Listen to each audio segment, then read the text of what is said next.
Community Scholars here at Texas Christian University got started in fall of 2000 was when the first group of 12 started here at TCU.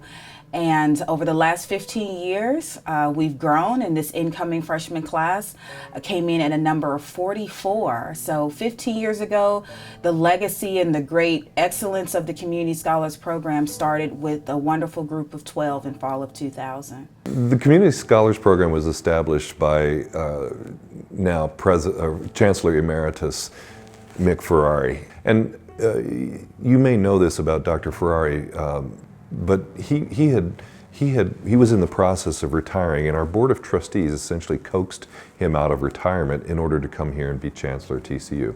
And Dr. Ferrari said, "Okay, I'll do that for 5 years."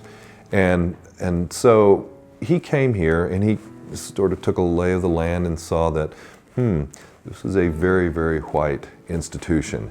And he probably listened to the conversation about that for a little bit.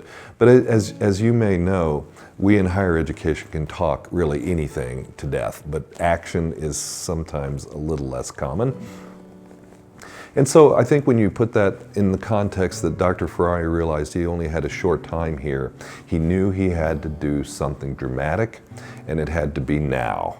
And so he established this thing called the Community Scholars Program that had then 4 schools, and I believe it's 11 schools now.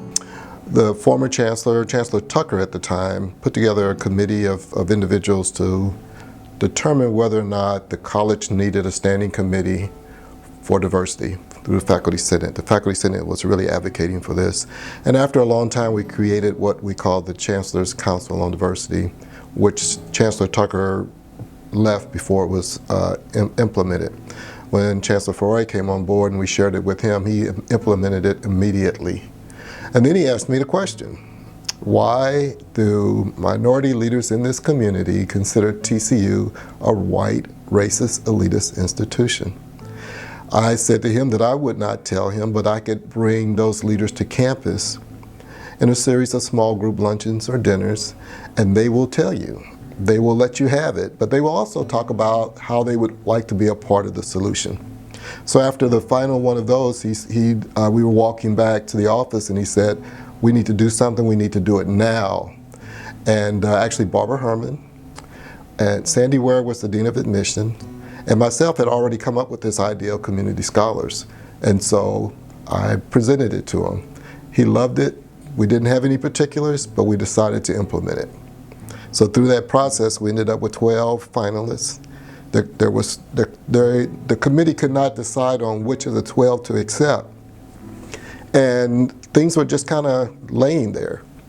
So I just called down to financial aid, scholarship and financial aid, and said, we're going to take all 12.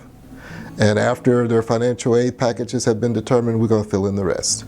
They didn't know if I was talking for myself or for the chancellor. Obviously, they thought I was talking for the chancellor, and we did it.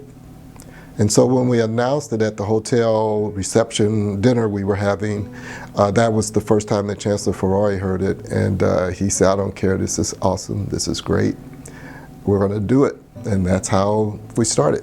I got involved after a conversation with Dr. Cornell Thomas, who was the person who began the program. I mean, he worked with the chancellor, then chancellor, and then with some board members and outside funders to bring the program. And I think the original conversation was bringing them and having students get scholarships, and then do the traditional, what we do, TCU do is giving scholarships. One of the things I talked to him was about how do we support students while they're here, and how do we make sure that they stay on track, because once we get started, there's not going to be a lot of, sorry it didn't work out if it doesn't go the way we need it to go. And so we needed them to be successful. And so I said my office would be willing to come in and help provide a support mechanism for them once they got here. And so that began our relationship with the community scholars. And that was the very first class. The 15 years, now that I'm a little older and have some time to reflect, it's really amazing to see, working on campus, just to see students come in, start to see some legacies, and knowing that I was part there at the very beginning of a program that has touched many lives for students in Dallas-Fort Worth area. People who may not have considered TCU now consider TCU because of this scholarship. And knowing that I contributed to that, that I'm part of that legacy, and that without the support, if we wouldn't have done well, if we wouldn't have graduated, this scholarship may not be here. Like I said earlier, we didn't know the type of impact we were having. We were just kids going through college on this scholarship, enjoying and loving life, and to see that it's still going, it's still impacting lives. We're producing doctors, lawyers, and we're changing the students that are coming through on this scholarship are really changing the futures of their families. It's just amazing to be part of that legacy and say that I was there at the very beginning. These students, particular students from, were schools that we traditionally had not had a strong representation from. And so transitioning them into TCU, I think, was the biggest part of that challenge.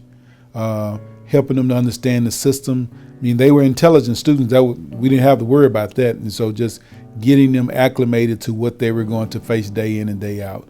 I mean, when you used to being in a traditional predominant school, predominant Hispanic, predominant Black, and then all of a sudden you transition into TCU that's predominantly white. There's some transitions you go into about everything, living on campus, eating on campus.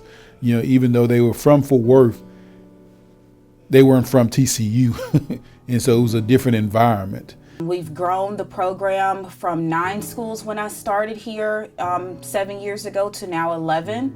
And so during my time here, to add 2 more schools to the program, Carter and DeSoto has been a great blessing. And the students that have come from both of those schools, as well as all of the schools, but specifically during my time here, to see the program go from 9 to 11. Then the other thing is, when I got here, the scholarship was just covering 60%, up to 60%.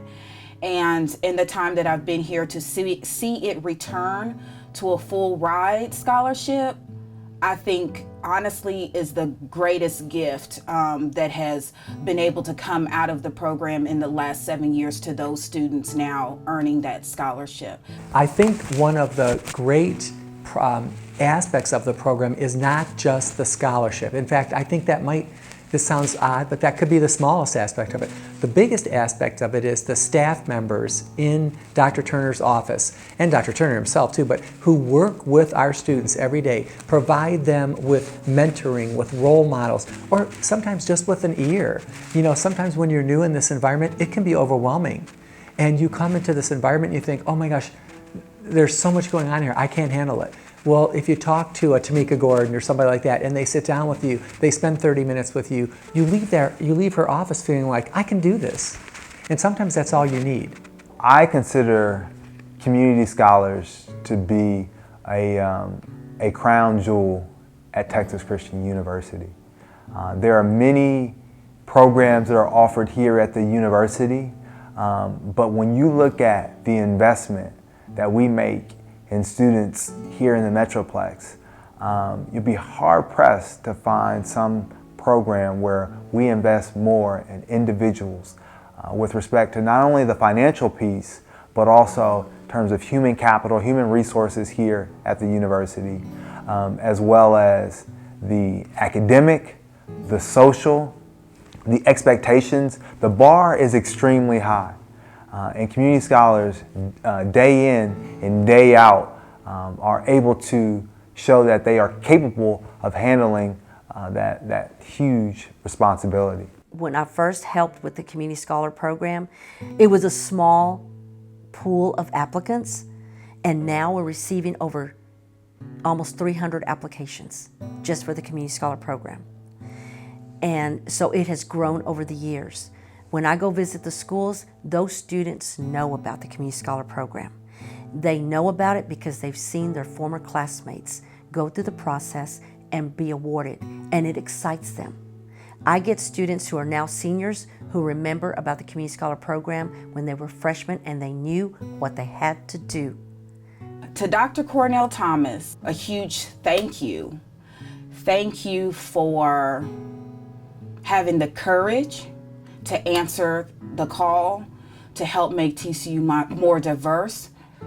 Thank you for reaching out to the communities of color where sometimes there may have been perceptions of how TCU would treat people of color, but he was fearless. He developed this program fearlessly. And for the late Chancellor Ferrari.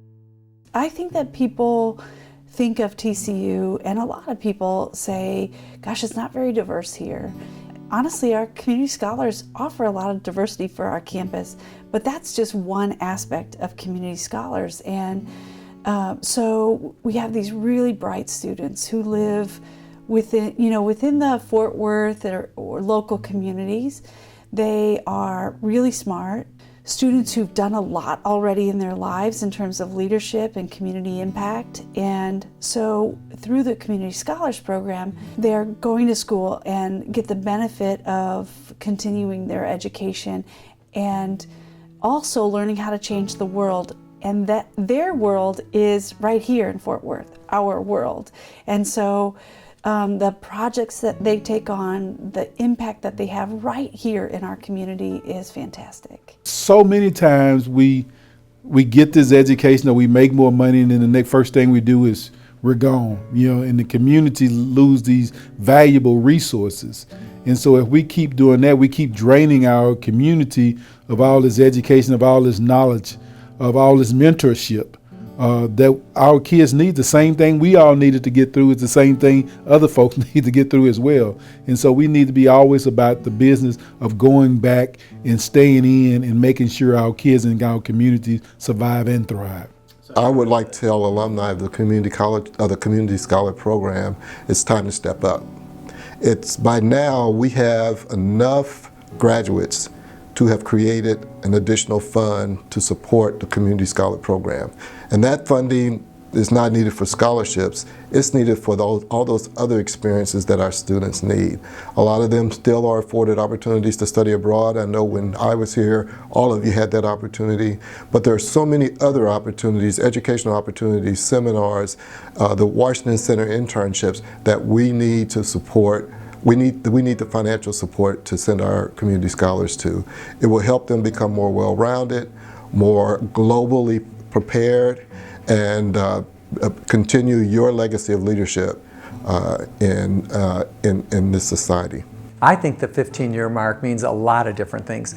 First, I think it means that we gave an incredibly large group of kids a chance to go to TCU who might not have otherwise done that. Second, and maybe just as important, I think it changed Texas Christian University. Because what I find from the community scholars is, to a man and a woman, whenever I talk to them when they're graduating, like going across the stage, because I remember who some of them are, they'll all say to me, oh my gosh, TCU did so much for me. And I always say, stop. I think that they radically changed this campus for the positive.